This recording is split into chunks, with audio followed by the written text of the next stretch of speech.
What's your problem? What's your solution? This is an interview series about making the world a better place. Bill Joy is a co-founder of Sun Microsystems. When Berkeley University became one of the first universities in the United States to offer computers to its students, Bill Joy became one of the first computer engineers writing the code that laid the foundations for the first software. Today, Bill Joy is focused on making sure that technology helps us meet the biggest challenge of our times. Welcome to Kamp Solutions. Bill, you've studied many technologies that could help the battle against climate change and reverse global warming. Right. And after that extensive study, you selected 3 to really support, invest in, and help them grow. Right. Why these 3, and which are they? We made a list of 25 things that we thought could make a huge difference, that were specific innovations, and then we tried to imagine how those innovations could occur. So, for example, one of them was to replace the albedo that we'd lose when the reflectivity of the North Pole if the ice cap melted. So you figure out how much white surface there is, and you figure out where can you put more white. Can we make white roads? Can we make white roofs? How can we put that back?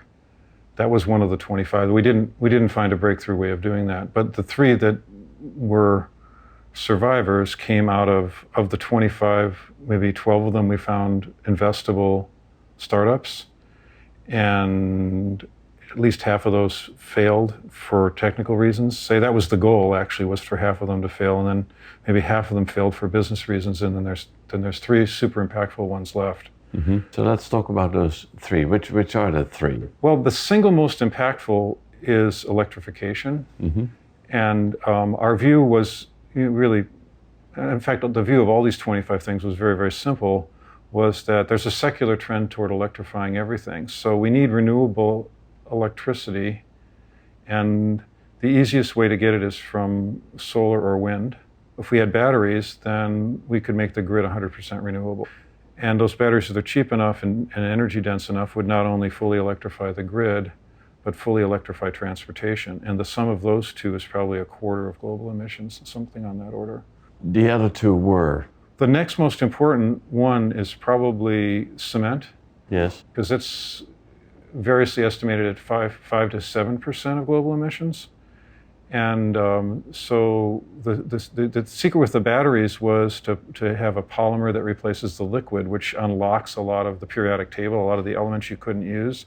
The secret in cement is to have it make its bonds using carbon dioxide rather than water. This kind of cement we invented, instead of using water and consuming the water to bind the cement together, you take CO2 from the air. So you draw down the CO2. And so most of the CO2 emissions from cement are gone. And so if the batteries fully fleshed out were like 25%, the cement could be 5 to 7. We're up to 30%. That's a lot. But then the rest of it is the whole picture, and it gets harder, right? Because the pieces that are available, the next biggest piece that we tried to work on it relates to agriculture and deforestation. And the most notable example there is this company called Beyond Meat, which takes vegetable protein and mixes it with vegetables and other ingredients that are non-animal products. So you have beef, pork, and you have poultry. Mm-hmm. And you also have cattle for milk, yeah, and you have poultry for eggs, yeah, and you also have the poultry consumed, and you have the pigs consumed, and you have the cattle consumed, and you have all the grazing and the land soil impact, right? So there's a lot of things you have to substitute away. Now, if we look at it, so like Beyond Meat has Beyond Pork, Beyond Beef, and they have Beyond Chicken. So they have created ways of texturing vegetable protein and flavoring it to replace, though largely for some people who are willing, it's not identical, but for most people, okay, it's healthier and ultimately should be cheaper. For milk, a lot of people have their cappuccino with almond milk. It's higher in calcium. It doesn't necessarily have the toxins. or organic milk. So there's many kinds of milk. Yeah. Eggs, to really get rid of all the livestock, you have to have an egg substitute also. Yeah. So, that's not a complete, I haven't done a complete taxonomy, there is more. So, but we see early hopeful signs, you know, Beyond Meat and Impossible Burger are doing quite well. And I think that's a really exciting area. It's people reformulating for existing people's tastes out of different ingredients to go after that, say 20% or something. Because it has attendant deforestation. And the same thing with fish. And you can do, say, we've been catching the fish in the wild like we used to eat wild animals. You don't eat many wild animals anymore. We've taken out 90% of the wild fish, so now people are doing fish farming. Yeah. But you could also, instead of growing meal and feeding it to fish on a farm and then eating the fish, you could create something from the plant material which tasted like fish by putting the oils in it. That the fish don't make the oils; the fish get the oil from plankton. So you can get the plankton, you know, something. Well, you know, it's not exactly a plant, but you know, get it from the precursor materials and then reformulate. It's not as hard as it appears to be. No. It's maybe hard to get a company that's successful in the marketplace, but if you're determined and you have enough knowledge and you have a chef working with you, and you should be able to do it. Taste is probably the easiest part. It's texture that's texture is really hard, and you know there's certain things about the aspect. I buy the ground beef and I put it in the pan and I expect juice to flow out and make a mess in my pan. Yeah. And if I buy something else that pretends to be beef and it doesn't smell the same and it doesn't leave mess in the pan, it's part of it. It's a cultural thing, right? And that habit of that cultural expectation is essentially a market requirement for if we want to substitute the impact of the protein quickly, we need to match people's existing habits and expectations. That part seems easier in the electrification. So the batteries. We do have batteries. So what do we need to change there? Okay, so you probably encounter only two battery chemistries, or three battery chemistries in your life. In your car, if it's not an electric car, there's a lead acid battery, which is essentially a catastrophe, right? Lead is a terrible, terrible thing for the environment.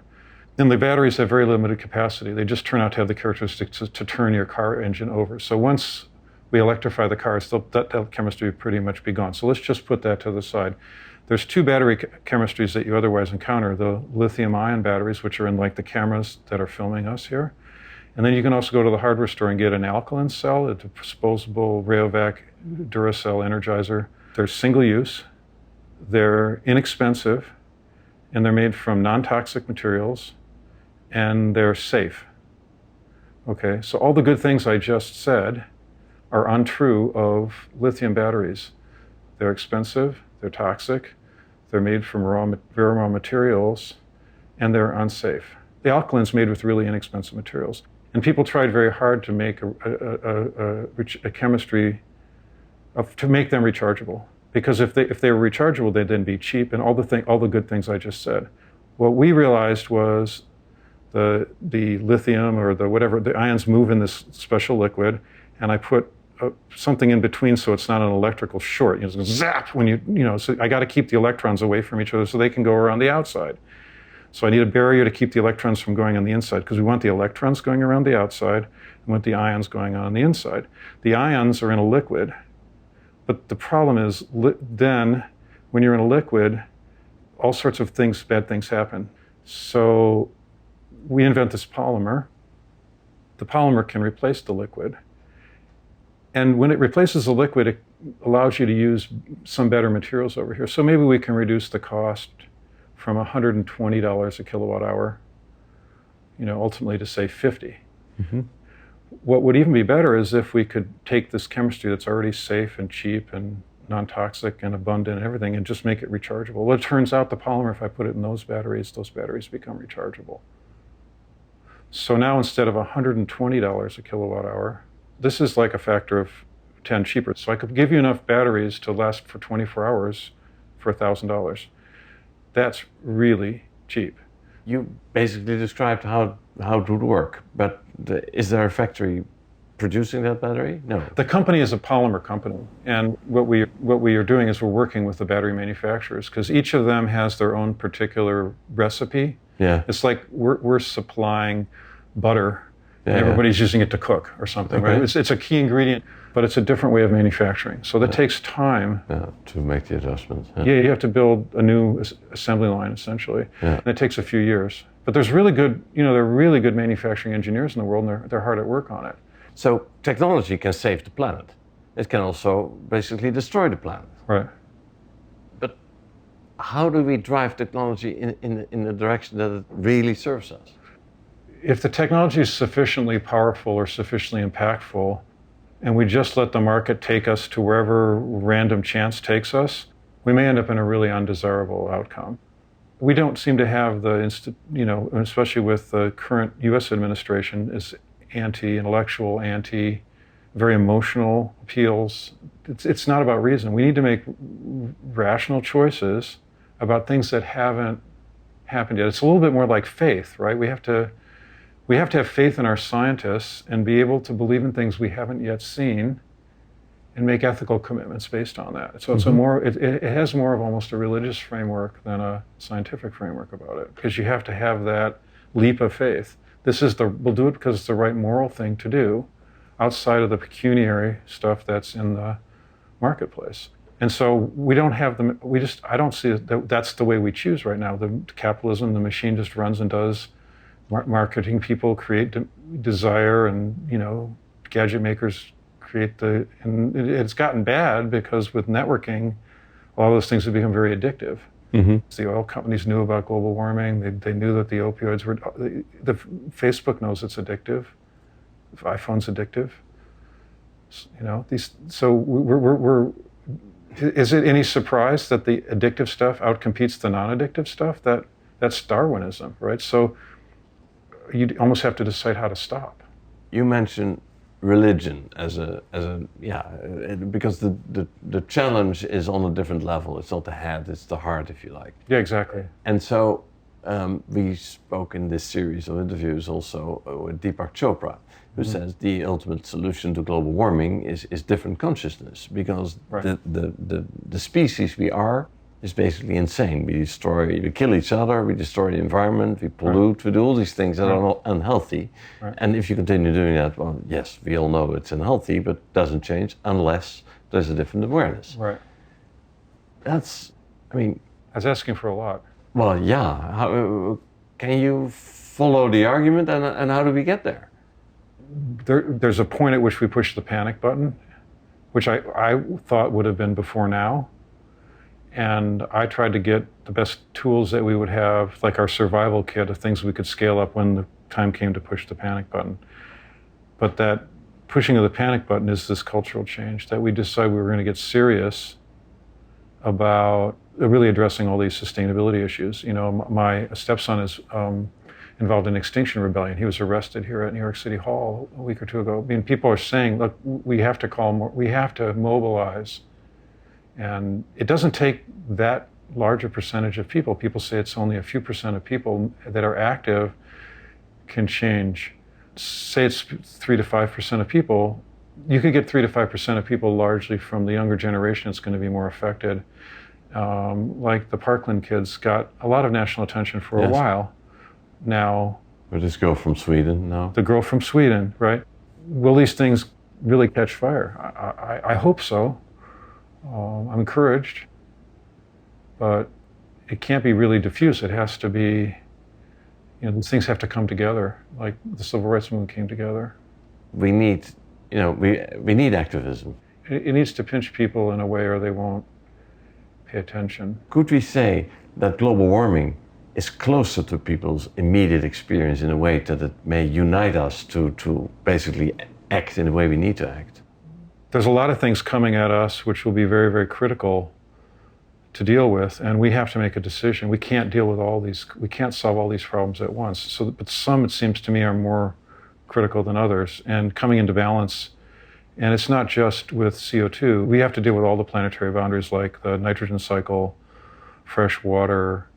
There's like species extinction, and we have to be at that level of consciousness that we have to say we're interfering with these large cycles, and it's geochemistry.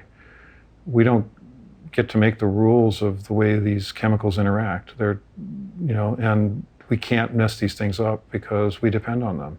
The thing that may be the thing that makes everybody aware is when we have a major crop failure that creates mass starvation somewhere, like could be happening in Southeast Africa right now from what was a historically aberrant typhoon or cyclone or whatever they call it, came in and flooded, and like North Carolina and South Carolina got flooded. It flooded, 2 or 3 countries. Yeah. But that could happen on a larger scale, right? Because we are interfering with the storm cycle.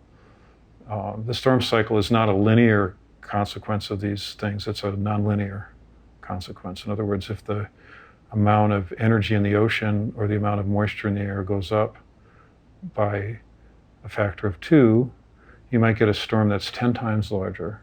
Something like that, I would think, might be a way that we would collectively realize we've got to stop. And you would have thought the California wildfires were that. You would have thought the North Pole, the ice cap melting would be that. That's why I said the panic point I thought would have been reached by now. There have been several things which would be enough for a reasonable person to, I think, conclude it's not going to work out well. I don't want to see the end of this movie, right? So it's not expensive to fix it. Why don't we just do it? A few cents a kilowatt hour. Why can't we have a 2 cent a kilowatt hour tax for 100% goes to renewables? We'll tax the carbon and give rebates to the people. Why don't we just, so easy. Yeah, it's not hard. As a culture, it's really hard to focus on things which aren't necessarily very fun to solve. I can't gamify solving the climate crisis. We have to do some really hard work. There's 2 institutions we have which can do a lot for us. One is liability laws, tort laws, and the other is insurance. Yeah. Because if we made people insure against the consequences of, like, the nuclear power plants, which really aren't as safe as they should be, have an exemption from liability for accidents. Yeah.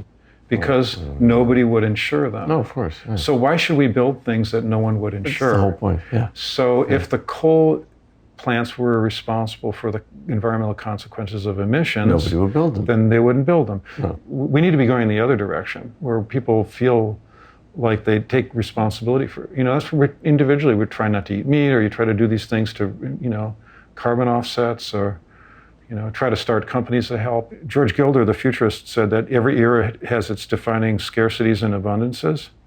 And so the defining abundance in art is connectivity and information. The defining scarcity is probably the wisdom to make the essential choices about becoming sustainable, right? But to solve this problem of global warming, or to give it our best, we need certain technologies. You've talked about that. We need a change in mindset. Right. Both. But is it the mindset even more important? It's like building Liberty ships or something. I need a World War II kind of scale up probably to attack this, and I'm nowhere near doing that. If we had the deadline, then there would be a panic point. But we just imagine that the deadline's always 20 years from now. But I don't know how far it is, but I'm afraid it may be sooner than we think. That's the precautionary principle, right? So how do I behave if it might be a decade from now? What's the ethically responsible way to behave? We can have that conversation, but people aren't acting enough because they're not feeling the pain enough. And I'm not trying to inflict pain on anybody, but I think there's a scenario of something that's very likely to unfold, which will make the problem of climate change much more acute for people. In Florida, we saw a Category 5 in Mexico Beach. The whole town just disappeared, right? So, 1, 2, 3, 4, 5, but 5 is like way more than 4, right? Structures don't survive. That's why there's no 6, because they don't need a 6. But it seems to me if there's a canary here, it's first insurance and then mortgages. Because who's going to want to give fire insurance on the houses in the Central California where there's a drought? Yeah. I saw some in the paper that said PG, and he said, well, if the fire rate danger side, we'll just turn off the power. That's our solution to, well, maybe the people should be off the grid so they don't have the power lines. That maybe would solve the problem. But, things that we take for granted, like insurance, they have actuaries that actually look at the real numbers. Unlike public opinion, the actuaries see the North Pole melting and see the Category 5 hurricane, and they see that that means they have to adjust their models and the rates should go up. And so that's the kind of signal from the catastrophe, people who practice catastrophe as an art that we need. We need those signals. I don't know why we're not getting them. We're not getting them soon enough. Has your personal lifestyle changed?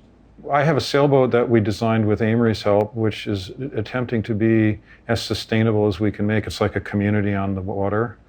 It's got, radically efficient insulation, lighting, hybridization, a whole raft of technologies in it. And so it's an expensive personal toy, if you will. So what do we do with it? We take it to places and do conservation work and bring decision makers. I had 2 environmental ministers from Ecuador for dinner, and in that environment, and we told them about it's a model of efficiency, because it's like half the footprint of equivalent things. We called it ethereal island in our design manifesto, right? So it's like a little island, and that's a good place to start. To make an island which is zero carbon and it doesn't have infinite water, it doesn't have really, local agriculture. So we've put a lot of energy into that, and then into starting these companies, and now I'm trying to take these companies to scale. And there's not a good funding mechanism. And venture capital, in the age of the social network, wants things that get to be big faster. The battery company, we're far enough along that we can get money from industrial partners, but these other companies have been very hard to finance through what they call the valley of death, from having a first product to having enough business that traditional debt financing and people who finance oil and gas projects, the kind of dumb money that's happy to finance an oil and gas project, you want it to finance a renewable, sustainable project instead. And you've seen some examples. Google has done a bunch of solar farms. Warren Buffett has as well. The Google guys, I think, have more of a mission, but because it's important to them to say like their data centers are 100% sustainable. What's your personal favorite climate solution? The batteries is the most impactful thing. It's batteries, inexpensive, safe, non-toxic, abundant batteries, so that we can switch the grid from being a power grid to an energy grid, and that we can therefore decarbonize and make a whole lot of systems way more efficient. And it's beyond probably our ability to imagine. We'd have to get a workshop together just to brainstorm to come up with the tip of the iceberg of what could then be done. And when is that going to happen?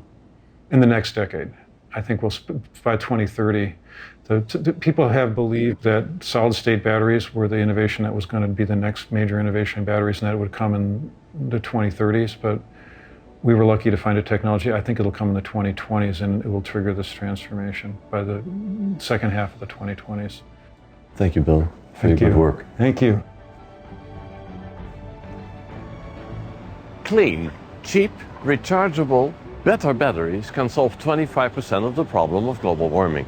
We need them fast. Bill Joy is on it. This was Kamp Solutions. See you next time.